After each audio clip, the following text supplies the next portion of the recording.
رسميا، محمود الخطيب يعاقب هذا اللاعب ماديا بسبب مباراة الزمالك. النادي الأهلي أعلن رسميا توقيع مجلس إدارة النادي عقوبة مالية على أحد لاعبي الفريق الأحمر بعدما حدث منه خلال مباراة القمة الأخيرة، حيث أعلنت إدارة النادي الأهلي عن توقيع عقوبة مالية وفقا للائحة الفريق مع توجيه تحذير للاعب بعدم تكرار هذا الأمر مجددا.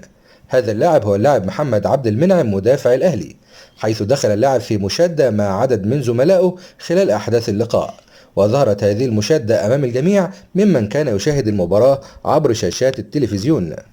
أما عن موقف اللاعب من هذه العقوبة، فأكد المصدر من داخل النادي الأهلي أن اللاعب لم يبدي أي غضب على تغريمه، خاصة وأنه يعلم جيدا أنه أخطأ في حق نفسه قبل زملائه بهذا الموقف. واختتم المصدر تصريحاته أنه لا يوجد أي خلاف بين محمد عبد المنعم ومحمد هاني بسبب ما حدث في مباراة القمة، وأن الثنائي يعلمان جيدا أن ما حدث نرفزة ملعب. يذكر أيضا أن هذه ليست المرة الأولى التي يتسبب فيها محمد عبد المنعم في توتر الأجواء خلال مباريات الأهلي. آخر تلك المشاهد هي مباراة الزمالك مع زميله محمد هاني، وتدخل علي معلول لفض الأجواء الشاحنة. بالإضافة أيضا أنه نشبت مشادة كلامية بين محمد عبد المنعم ومحمد الشناوي قائد الفريق خلال مباراة الرجاء المغربي في القاهرة.